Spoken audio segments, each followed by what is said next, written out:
کچھ عورتیں ہوتی ہیں جو جگا دیتی ہیں اور کچھ وہ جو بس چھو کر گزر جاتی ہیں۔ فرق ہاتھوں میں نہیں نیت میں ہوتا ہے، کیونکہ ایک مرد خالی حرکات سے نہیں جلتا، وہ تب جلتا ہے جب کوئی ان جگہوں کو دریافت کرنے کی ہمت کرے جہاں کوئی اور کبھی نہیں پہنچا۔ کیا تم جاننا چاہتی ہو کہ وہ تمہیں کیوں نظر انداز کرتا ہے؟ وہ پہلے جیسی چاہت کیوں محسوس نہیں کرتا؟ یہ تمہاری عمر نہیں ہے، یہ تمہاری شکل نہیں ہے، مسئلہ یہ ہے کہ تم نہیں جانتی کہ اس چیز کو کیسے جگایا جائے جو واقعی اہم ہے۔ اور جب تک تم یہ سمجھتی رہو گی کہ خواہش صرف بستر میں جنم لیتی ہے، تم مایوسی کے دائرے میں گھومتی رہو گی، آج بھی نظر نہ آنے والی، کل بھی نظر نہ آنے والی۔ آج میں تمہیں 5 ایسی جگہوں کے بارے میں بتاؤں گا جہاں ایک مرد چھوئے جانے کی خواہش رکھتا ہے لیکن کبھی مانے گا نہیں۔ یہ وہ جگہیں ہیں جو اس کے ذہن، جسم اور روح کو متحرک کرتی ہیں۔ آخری جگہ سب سے زیادہ تبدیلی لانے والی ہے، لیکن سب سے مشکل بھی اگر تم نیت کو سنبھالنا نہیں جانتی۔ یہ ان لوگوں کے لیے انکشاف ہے جو اب نظر انداز ہونے سے تھک چکے ہیں۔ پہلا مقام، کمر کا نچلا حصہ۔ تم ایسی حقیقتیں سمجھو گی جو کسی نے تمہیں کبھی نہیں بتائیں اور جو وہ کبھی خود تسلیم نہیں کرے گا۔ کیا تم نے کبھی کسی مرد کو چھوا اور کچھ بھی نہیں ہوا؟ نہ کوئی چنگاری، نہ نظر میں تبدیلی، نہ سانس میں ہلکا سا فرق، بس وہ عجیب سی خاموشی جو بتا دیتی ہے کہ تمہارا لمس اس حد تک نہیں پہنچا۔ میں بتاتا ہوں کیوں۔ کیونکہ تم نے وہاں چھوا جہاں سب چھوتے ہیں اور اسے اس کی ضرورت نہیں۔ یہ ایسا ہے جیسے تم 30 سال پرانا تالا اسی پرانے نمبر سے کھولنے کی کوشش کر رہی ہو، اب وہ کام نہیں کرتا۔ کمر کا نچلا حصہ وہ جگہ ہے جہاں اس کا ذرا اترنا شروع ہوتا ہے۔ یہ اتفاق نہیں کہ وہیں زندگی کا بوجھ جمع ہوتا ہے، صرف جسمانی نہیں، جذباتی تھکن بھی۔ ایک مرد جو جیا ہے، جس نے خاندان اٹھایا ہے، جو ناکامیوں سے گزرا ہے، ایسے مرد کو بے مقصد ہاتھ نہیں چاہیے، اسے وہ لمس چاہیے جو کہے میں یہاں ہوں اور میں تمہیں دیکھ رہی ہوں۔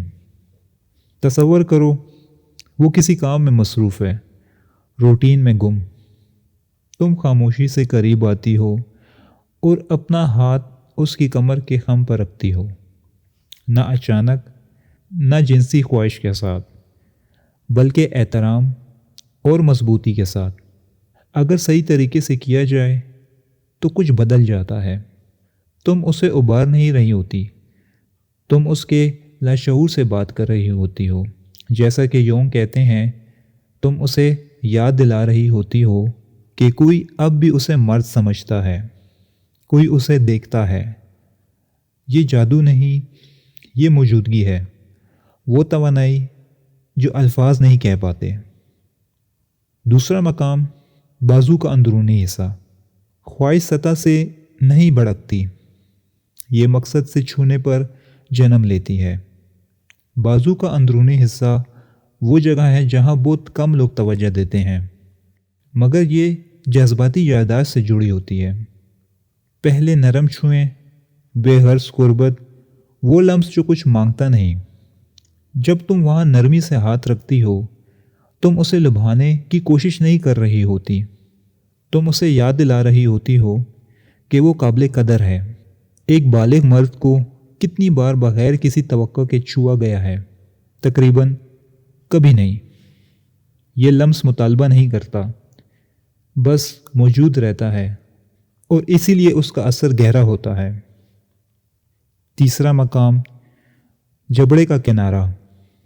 یہ وہ جگہ ہے جہاں کمزوری سپردگی بن جاتی ہے۔ یہ طاقت اور نرمی دونوں کی علامت ہے۔ یہ کہنا ہوتا ہے میں اتنی قریب ہوں کہ تمہیں نقصان پہنچا سکتی ہوں، مگر میں حفاظت کا انتخاب کرتی ہوں۔ خاموشی میں جب تم انگلی اس کے جبڑے پر رکھتی ہو اور کچھ نہیں کہتی، وہ لمحہ طاقت ہے، کنٹرول نہیں بلکہ اعتماد ہے۔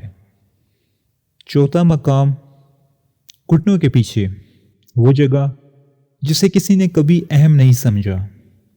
یہ نظر نہ آنے والی حساسیت کی علامت ہے، وہ سب کچھ جو نظر انداز کر دیا گیا۔ جب تم وہاں توجہ دیتی ہو، تم کہہ رہی ہوتی ہو، میں صرف آسان چیزوں کے لیے نہیں آئی، میں وہاں بھی ہوں جہاں تم خود نہیں جاتے۔ یہ مرد کے لیے انقلابی ہوتا ہے، کیونکہ اکثر لوگ وہاں پہنچنے کی ہمت نہیں کرتے۔ پانچواں اور آخری مقام، سر کی جلد۔ یہ جسم سے آگے کا رابطہ ہے، یہ بالوں میں ہاتھ پھیرنا نہیں، یہ اس کے ذہن کو تھامنا ہے، اس کی تھکن، اس کے شک، اس کی خاموش جنگ۔ یہ لمس اعتماد پیدا کرتا ہے، اعتماد کا ہارمون۔ لیکن یہ تب ہی ممکن ہے جب تم خاموشی سے خوفزدہ نہ ہو، جب تمہیں فوری رد عمل نہ چاہیے ہو، تمہیں مکمل ہونا ہوگا، تب ہی تم بغیر ضرورت کے چھو سکو گی۔ فرق یہی ہے ان عورتوں میں جو خواہش جگاتی ہیں اور ان میں جو صرف ہمدردی۔ اگر تم یہاں تک پہنچی ہو تو تم عام نہیں ہو، تم نے سنا، تم نے سوچا، اور اب تم انتخاب کے مقام پر ہو، سطحی زندگی یا گہرے لمس کا انتخاب۔ اگر یہ باتیں تمہارے اندر اتریں تو اب تم انہیں نظر انداز نہیں کر سکتی۔ یہ احترام، خواہش اور موجودگی کی واپسی ہے۔